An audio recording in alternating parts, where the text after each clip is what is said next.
Amara had been working at Kofi Mensah's grand estate in Lagos for 5 years. She was a maid who cleaned the rooms, washed the clothes, and prepared the house for important guests. Every day she worked hard from morning until evening. She earned very little money, but she was grateful to have a job. The estate was a beautiful place with large gardens, a swimming pool, and many expensive decorations. Kofi Mensah was one of the richest men in Nigeria.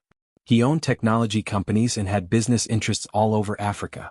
He was a tall, handsome man who always wore expensive suits and drove fast cars. Amara had seen him many times around the estate, but they rarely spoke to each other. He was the boss and she was just a maid. She kept her distance and did her work quietly. On a warm Saturday afternoon in March, Kofi decided to host a big garden gala at his estate. He invited many important people. Other businessmen, investors from different countries, government officials, and famous celebrities. Amara watched as workers decorated the garden with colorful lights and expensive flowers. Long tables were set up with fine foods and expensive wines. A band was hired to play music. The guests would arrive in the evening, and it would be a grand celebration. Amara was asked to help serve the guests and clean up after the party. She put on her maid uniform and prepared herself for a long night of work. By 7 o'clock in the evening, the garden was full of guests. Men and women in expensive clothes laughed and drank champagne. They talked about business deals and investments. Kofi moved around the garden, shaking hands and greeting his guests. He looked very happy and confident. Amara moved quietly through the crowd, carrying trays of food and drinks. She tried not to draw attention to herself. She had learned over the years that it was better to be invisible as a maid. At around 8 o'clock, something unexpected happened. Kofi was standing near a table of food, talking to a group of investors. Suddenly his face changed. He touched his throat and looked confused. His eyes began to water. Within seconds he started to have difficulty breathing. His hands shook and he stumbled backward. The people around him did not understand what was happening. Some guests laughed, thinking he was joking. But Kofi's face was turning red and he was gasping for air. He fell to his knees on the grass. "Someone help," a woman shouted. "Call a doctor. Call an ambulance." There was panic in the garden. People rushed toward Kofi. Some guests were frightened and did not know what to do. Others stood still, watching in shock. Kofi's bodyguards pushed through the crowd to reach him. They did not know how to help him. His eyes were closing and he could barely breathe. Someone was already calling for an ambulance, but everyone knew that it would take several minutes to arrive. Amara was standing not far away, holding a tray of drinks. She watched as chaos filled the garden. Most of the other maids and workers were also confused and scared. But Amara's mind was sharp and clear. Many years ago, her grandmother had taught her about traditional medicine and healing. Her grandmother was a respected healer in their village in Nigeria. She had shown Amara how to recognize different sicknesses and how to help people in emergencies. Amara remembered her grandmother's lessons well, even though she had left her village to work in the city. Looking at Kofi's red face, his closed eyes, and the way he was struggling to breathe, Amara recognized the signs of a severe allergic reaction. She knew this condition well because her grandmother had taught her about it. The person's throat was swelling and they could not get enough air. Amara remembered that in some cases a traditional technique could help. Her grandmother had explained that if the person's throat was blocked by swelling, sometimes a mouth-to-mouth contact with warm breath and gentle pressure could help open the airway and allow air to pass through again. It was not the modern medical way, but it could save a life in an emergency when no doctor was nearby. Without thinking too much about what people would say, Amara put down her tray and walked quickly toward Kofi. The bodyguards tried to stop her, but she pushed past them. She knelt down beside Kofi on the grass. She could see that he was losing consciousness. She had only seconds to act. She looked at his face and remembered her grandmother's words. Then she did what her instinct and her grandmother's teachings told her to do. She bent down and pressed her lips against his in a mouth-to-mouth contact. The garden became completely silent. All the guests stopped talking and stopped moving. Everyone stared at Amara and Kofi. Some people did not understand what was happening. A few cameras flashed as photographers captured the moment. No one had ever seen anything like this before. A poor maid was kissing the billionaire boss on the ground during his moment of crisis. But something amazing happened. Within a few seconds, Kofi's body relaxed. His chest moved up and down. He was breathing again. His eyes opened slightly. The swelling in his throat was reducing. Air was flowing into his lungs. He was alive. The technique had worked. Amara had remembered her grandmother's wisdom correctly, and she had acted with courage and quick thinking. Kofi's bodyguards immediately helped him sit up. He was coughing and breathing heavily, but he was conscious and alive. Other people rushed to help him. Someone brought water. Someone else checked his pulse.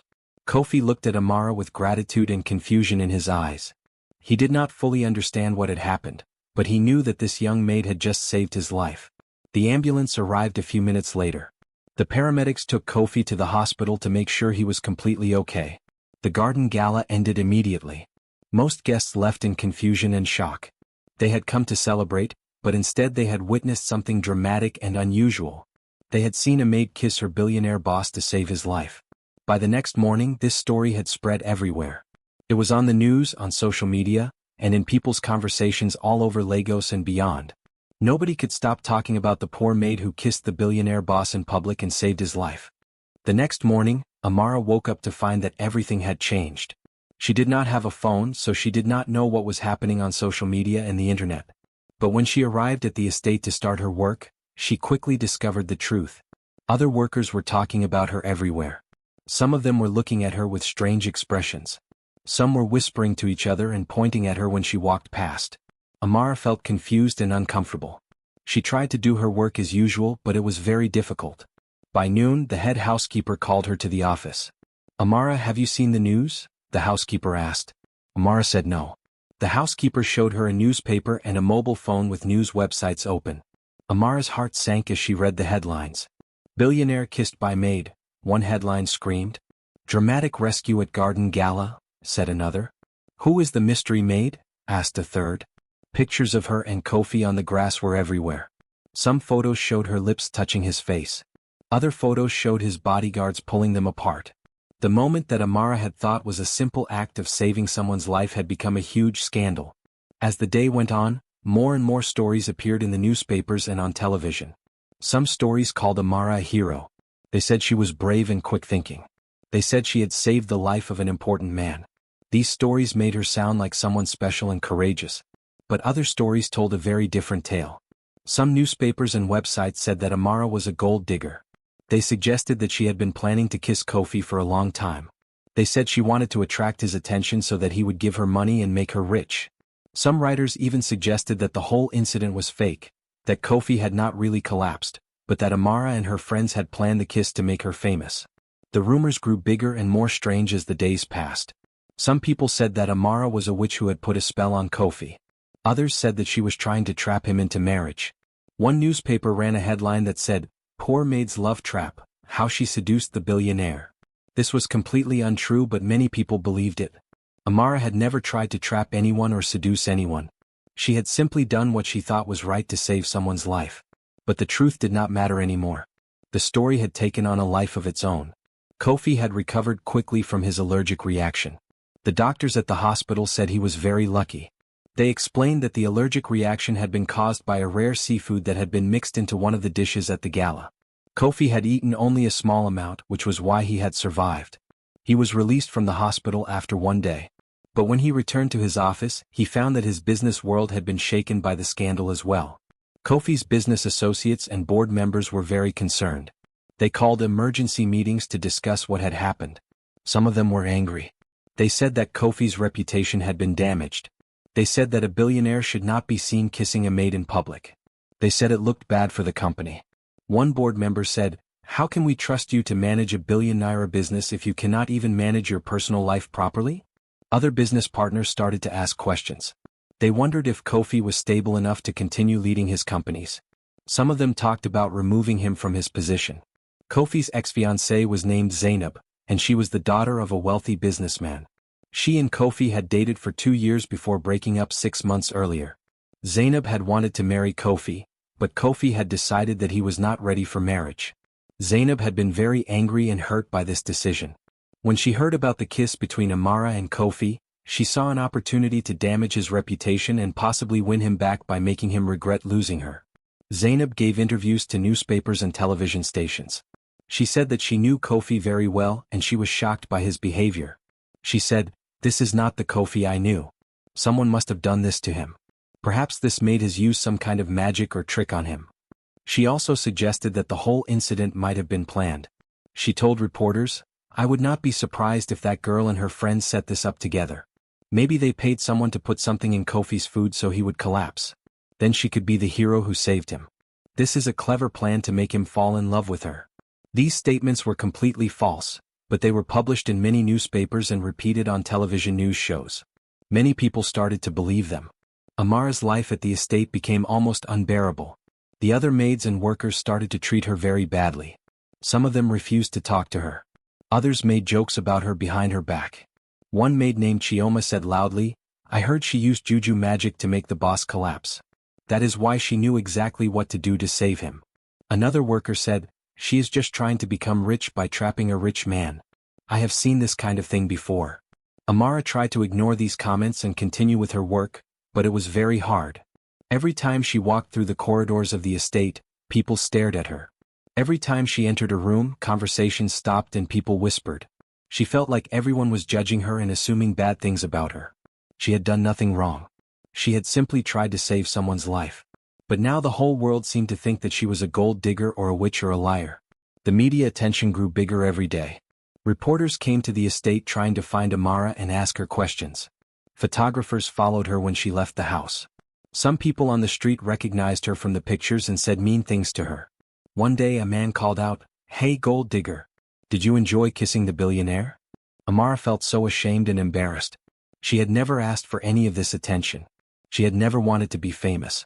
She just wanted to work quietly and save money to help her family. After 2 weeks of this treatment, Amara decided that she could not stay at the estate anymore. The scandal and the gossip were destroying her peace of mind. She had no friends left among the workers. Even some of the people who had originally said she was brave were now avoiding her, afraid that they might be connected to the scandal. She thought about leaving her job and going back to her village, away from the city and away from all the rumors and judgments. She felt like she had done something good, but the whole world was punishing her for it. She did not understand why saving someone's life had turned into such a terrible scandal. All she wanted was to disappear into obscurity and be forgotten. 3 weeks after the scandal began, Kofi made a decision that would change everything. He had spent those 3 weeks thinking carefully about what had happened and what it meant. He had listened to his business associates and board members complain about his reputation. He had read the newspapers that called Amara a gold digger and a witch. He had seen how his ex-fiancée Zainab had spread lies and rumors. But through all of this, Kofi could not stop thinking about one thing: Amara's kindness and courage on the night of the gala. Kofi decided that he could not stay silent anymore. The lies had gone too far and someone had to tell the truth. He called a press conference at his office building in Lagos. Many journalists and photographers came. Television stations sent their reporters. Everyone wanted to know what Kofi would say about the scandal. Would he deny that the kiss had happened? Would he say that Amara had forced herself on him? Would he say that he did not care about her and that she meant nothing to him? But Kofi surprised everyone. He stood in front of the cameras and microphones and began to speak. His voice was calm and serious. He said, "I want to tell you all the truth about what happened at my garden gala. The stories you have been reading in the newspapers are mostly lies. I want to defend Amara because she deserves to be defended. She is not a gold digger. She is not a witch. She is a brave and intelligent young woman who saved my life." Kofi explained exactly what had happened that night. He said that he had suffered a severe allergic reaction and that his throat had started to close. He said that doctors would not arrive in time to save him. He said that Amara, a simple maid who worked at his estate, had recognized the signs of his condition. She had remembered traditional healing techniques that her grandmother had taught her. She had used these techniques to help him breathe again. She had acted with courage and quick thinking, not with any plan to trap him or make herself famous. Then Kofi said something that made the journalists lean forward with great interest. He said, "I have investigated Amara's background. I have learned about her family. Her grandmother was a respected traditional healer in a village in Nigeria. Her family has a long history of helping sick people and saving lives. This is who Amara is. This is her heritage. When she saved my life, she was simply following the values that her family had taught her. She was doing what was right." Kofi continued speaking. He said, "Amara is not just a maid. She is an educated and intelligent woman with dreams and ambitions. She has been saving her money for 5 years because she wants to open a clinic in her village. She wants to combine modern medicine with traditional healing practices. She wants to help the poor people in her village who cannot afford expensive hospitals. This is her dream and it is a noble dream." As Kofi spoke these words, he could see the journalists' faces changing. They were beginning to understand the real story. This was not a simple scandal about a rich man and a poor maid. This was a story about a young woman with integrity and purpose. This was a story about someone who cared more about helping others than about becoming rich and famous. Kofi then said something that shocked everyone in the room. He said, "I want to offer Amara my help. Not because I feel I owe her anything for saving my life, but because I respect her vision and her values. I want to help her open her clinic. I want to fund her dream. I believe that her work will help many people, and that is something worth supporting." The journalists started shouting questions at Kofi. "Are you and Amara in love? Will you marry her? Is this payment for saving your life?" But Kofi did not answer these questions. He simply said that he respected Amara as a person and believed in her dream. He then left the press conference. Within hours, the story had changed completely.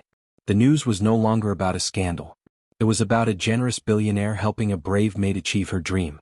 Some newspapers that had called Amara a gold digger now called her a hero. Television stations started to show the positive side of the story. They interviewed people from Amara's village who talked about her character and her kindness. They showed pictures of the land where she wanted to build her clinic. The public opinion began to shift. People started to see Amara as someone special and admirable, not as someone to be ashamed of. Amara was working in the kitchen when she heard the news. One of the other workers, a kind woman named Folake, came to her with a big smile. "Amara, the boss has defended you on television," Folake said. "He told everyone that you are brave and intelligent. He said you saved his life. And he is going to help you build your clinic." Amara could not believe what she was hearing. She felt tears coming to her eyes. For 3 weeks she had felt like the whole world was against her. Now, suddenly, it seemed like people were beginning to understand the truth. That afternoon, Kofi asked to meet with Amara in his office. Amara was very nervous. She had never been inside Kofi's private office before. It was a large room with expensive furniture and a beautiful view of Lagos. Kofi was sitting behind a big desk, but when he saw Amara, he stood up and smiled. He invited her to sit down. For the first time since the scandal began, they had a real conversation. Kofi said, "Amara, I want to apologize for what you have suffered these past weeks. You did nothing wrong. You saved my life and you deserve gratitude, not criticism. I have been investigating the lies that were told about you, and I have discovered the truth about your family and your dreams. I was very moved by what I learned." Amara listened quietly. She was still nervous and confused about why the boss was talking to her like this. Kofi continued, "I want to help you build your clinic. Not because I feel I owe you anything, but because I believe in what you want to do. I believe that combining modern medicine with traditional healing is a good idea. I believe that your village needs this clinic. I would like to fund the entire project. I will pay for the building, the equipment, and the training of staff. All you need to do is lead the project and make your dream come true."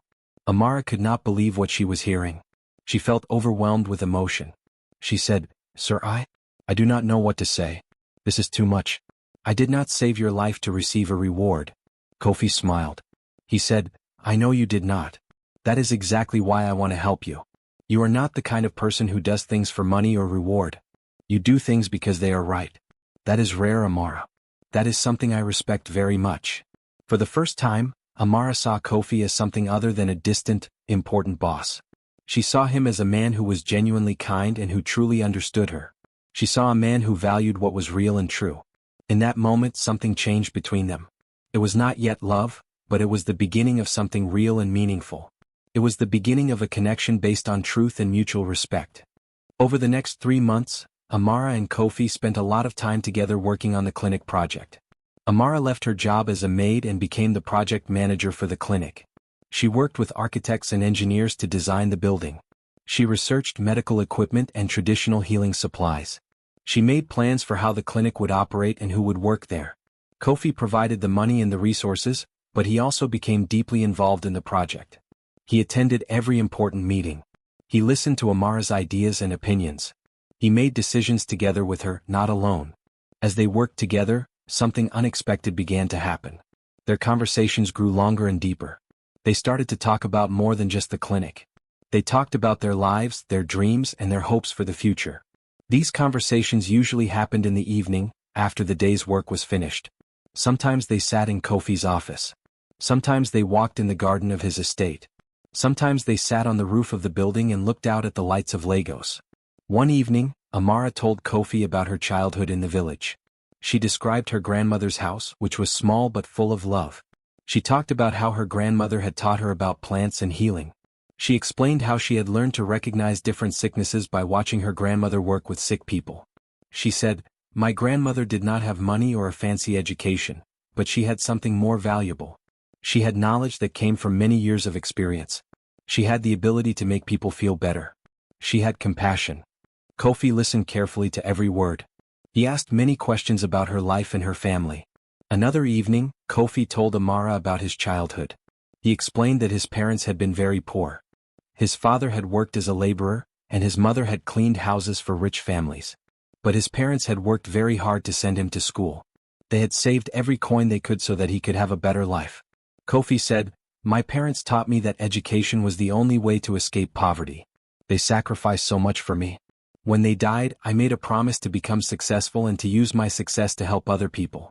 But for many years I was so focused on making money that I forgot why I wanted to make it in the first place." Amara asked, "What do you mean? What did you forget?" Kofi thought for a moment. He said, "I forgot that money is not the goal. Money is only a tool. The real goal is to help people and to make a difference in the world. I became so busy counting my money and making more money that I stopped thinking about what really matters. When you saved my life, it made me think about all of this again. It made me remember what my parents had taught me." As the weeks passed, Amara and Kofi grew closer. They began to finish each other's sentences. They knew what the other person was thinking before they spoke. They would laugh together at small jokes that only they would understand. Kofi started to bring Amara tea in the morning when they began their work meetings. Amara started to leave little notes for Kofi with ideas or encouragement. Without saying anything directly, they were falling in love. After 3 months, the clinic building was almost finished. It was time for Kofi to visit Amara's village to see the land and the construction site in person. Amara was nervous about this visit. She wanted Kofi to see her village and understand where she came from, but she was also afraid that he might think her village was too small and poor. She was afraid that he might judge her or think less of her because of her background. But when Kofi arrived at the village, his reaction surprised her. He was not disappointed. He was fascinated. He walked through the village and talked to the people. He visited the marketplace where women sold vegetables and fruits. He stopped at a small school where children learned to read and write under a big tree because there was no school building. He met with the village chief and listened to his stories about the history of the village. Most importantly, Kofi met Amara's extended family and friends. He learned that Amara was deeply loved and respected in her village. Old women hugged her and called her their daughter. Young children ran around her feet, wanting her attention. Men greeted her with great respect. Kofi could see that Amara was someone special in her community. She was not just a maid who had worked in the city. She was a beloved member of her village who had come back to help her people. Kofi visited the clinic site. The building was being constructed on a piece of land that Amara's family had owned for generations. The foundation was complete and the walls were going up. Kofi stood at the center of the future clinic and imagined how it would look when it was finished. Amara stood beside him and explained her vision. She said, "Here in this main room we will have modern medical equipment. Over there, we will have a section for traditional healing where people can use herbs and natural medicines. We will have rooms for doctors and rooms for traditional healers to work. We will have a pharmacy and a place for people to wait and rest. We will help everyone who comes here, no matter how much money they have." Kofi listened and nodded. He said, "This is beautiful, Amara. This is more beautiful than any building I have ever owned. Because this building will have a purpose. It will help people. It will change lives." That evening, Kofi sat with Amara's family for dinner. They ate simple food, rice, beans and vegetables that had been grown in the village. The food was not fancy or expensive, but it was delicious and made with love. Amara's mother, Amma, served the food with a big smile. She said to Kofi, "You are welcome in our home. You are helping our Amara achieve her dream. For this, we are very grateful to you." After dinner, Kofi and Amara walked outside the village, away from the houses and the noise. They walked to a place where they could see the stars. Lagos was far away and there were no city lights to block the view of the sky. The stars were so bright and so many that it seemed like the whole universe was visible. Amara and Kofi stood together, looking up at the stars in silence. Finally, Kofi spoke. He said, "Amara, I have been very rich for many years. I have owned expensive cars and big houses. I have made business deals worth millions of naira. But I have never felt as rich as I feel right now. Standing here with you, looking at these stars, I feel like I have everything that matters. I understand now why you wanted to come back to your village. This is real. This is true. This is what life is really about. Amara turned to look at Kofi. She could see the reflection of the stars in his eyes. He was looking at her with an expression that was gentle and sincere. He said, Amara, I know this might be strange to say, but I think I am falling in love with you. Not because you saved my life. Not because of the scandal. But because of who you are. Because of your kindness and your courage and your vision. Because you care about other people more than you care about yourself. Will you give me a chance to love you? Amara felt her heart beating very fast. She had not expected this. She had thought that Kofi only saw her as a project manager or a friend. But looking into his eyes, she could see that his feelings were genuine. She realized that she had also been falling in love with him. She said, Yes, Kofi. Yes, I will give you a chance. They stood under the stars, holding hands, and Amara felt like her life was finally beginning. The scandal seemed far away now. All the whispers and the lies seemed unimportant. What mattered was this moment, this man, and this feeling of being truly understood and truly loved for who she really was. 6 months had passed since Kofi and Amara stood under the stars in her village and confessed their love to each other. During those 6 months they had worked together to complete the clinic and to plan something even bigger. The first clinic in Amara's village was now finished and fully operational. It had modern medical equipment in one section and a traditional healing area in another section. Local doctors and traditional healers worked together, respecting each other's knowledge and skills. Sick people came from many villages around to use the clinic. They could receive modern medicine or traditional healing, or sometimes both together. The clinic was saving lives and helping people live healthier lives. But Amara and Kofi realized that one clinic was not enough. There were many villages across West Africa that needed the same kind of help. There were many communities where people had no access to doctors or hospitals. So they decided to expand their vision. They created the Mensa Amara Foundation for Integrated Healthcare. This foundation would build clinics across Nigeria, Ghana, and other West African countries. Each clinic would combine modern medicine with traditional healing practices. Each clinic would employ local doctors and local healers. Each clinic would be run by people from the communities they served. To make this foundation a reality, Kofi used his business connections and his wealth. He convinced other rich businessmen and investors to support the foundation's mission. He explained to them that helping poor people to get healthcare was not just a charitable act, it was also a good investment in the future of Africa. When people were healthy, they could work and study and build better lives for themselves. Healthy communities were strong communities. Kofi's passion and sincerity convinced many people to donate money to the foundation.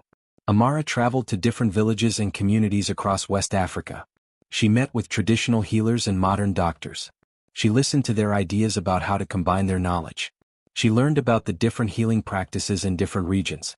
She discovered that traditional medicine in Nigeria was different from traditional medicine in Ghana, and both were different from traditional medicine in other West African countries.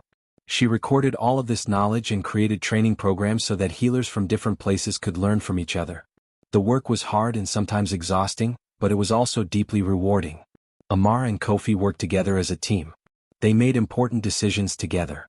They celebrated successes together. They supported each other through difficulties. Their love grew deeper with each passing day because it was built on a shared purpose and shared values. They were not just a couple in love. They were partners in a mission to help people. 1 year after the first clinic opened, Amara and Kofi decided to get married. But they did not want a simple wedding. They wanted a celebration that honored both of their cultures and values. They wanted their wedding to be a reflection of their love story and their shared vision.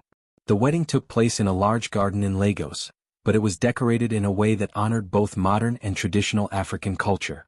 There were chairs arranged in rows for the guests, but there was also open space for people to stand and dance. There were modern electrical lights hanging from trees, but there were also traditional candles and oil lamps that gave a warm, ancient glow to the garden. A modern sound system played music, but there were also traditional drummers and musicians playing African instruments. Amara wore a beautiful white wedding dress that was designed by a famous African fashion designer. The dress was modern in style, but it had traditional African patterns and colors sewn into the fabric. She wore a crown made from beads and shells that was similar to crowns worn by queens in ancient African kingdoms. Her hair was braided in a traditional style, and her makeup was done by an artist who used natural African beauty products. Kofi wore a modern suit, but it was made from traditional African cloth. The cloth had beautiful patterns that represented his heritage. He also wore traditional beads around his neck that his mother had given to him when he was born. He looked like a modern man, but with deep roots in his African heritage. The ceremony was led by both a modern priest and a traditional elder from Amara's village. The priest said Christian prayers, and the elder performed traditional rituals. Amara's family sat on one side and Kofi's family sat on the other side, but the two families were mixed together, showing unity and acceptance. Both families had learned to respect each other and to see each other as part of one big family. When it came time for Amara and Kofi to exchange vows, they spoke from their hearts. Kofi said, "Amara, you saved my life on the night of the gala. But you have saved my life in a much bigger way. You have shown me what is really important in this world. You have taught me that true wealth is not money or possessions. True wealth is found in love, in purpose, and in helping others. I promise to spend my life standing beside you, supporting your dreams, and working together to make this world a better place." Amara said, "Kofi, you believed in me when the whole world was against me. You saw my value when I could not see it myself. You have given me the resources and the support to achieve my dreams. But more than that, you have given me love and respect and understanding. I promise to be your partner in all things. I promise to work with you to heal the sick and help the poor. I promise to love you with all of my heart." When they kissed, the whole garden erupted in cheers and celebration. People threw flowers in the air. The traditional drummers played louder music. The DJ played modern songs that made people want to dance. The celebration lasted the whole night. There was food from both modern restaurants and traditional village cooking. There was champagne and traditional local drinks. There was dancing and singing and laughter. By the morning after the wedding, Amara and Kofi were officially husband and wife. They were also officially the leaders of the Mensa Amara Foundation for Integrated Healthcare. Over the next 5 years, the foundation expanded rapidly. They built clinics in 20 different locations across West Africa. Each clinic served thousands of people every year. Some clinics treated malaria and other tropical diseases. Some clinics helped women during pregnancy and childbirth. Some clinics provided healthcare to children and helped them grow up healthy. The foundation trained hundreds of doctors and traditional healers to work together. But perhaps more importantly, the foundation changed how people thought about healthcare. It showed that modern medicine and traditional healing were not enemies. They could work together. They could help each other. A sick person could see a modern doctor in the morning and a traditional healer in the afternoon. Both could contribute to the healing process. Amara and Kofi had children. They had a son named Kwasi and a daughter named Zuri. Both children were born in Amara's village at the first clinic. Both were healthy and strong. Kofi often said that his children were the best investment he had ever made. Not because of money but because they represented the future. They represented the hope that the world could be better. They represented the continuation of their parents' mission to help people. What had started as a scandal, a poor maid kissing her billionaire boss in public to save his life, had become one of the greatest love stories of their time. But more than that, it had become a mission that was changing lives across West Africa. Thousands of people who would have suffered or died without proper healthcare were now being healed. Communities that had been forgotten were now being helped. The love between Amara and Kofi had created something bigger than themselves. It had created hope and healing for countless people. When people asked Amara how she felt about her journey from being a poor maid to becoming the co-founder of a major healthcare foundation and the wife of a billionaire, she always said the same thing. She said, "I am grateful.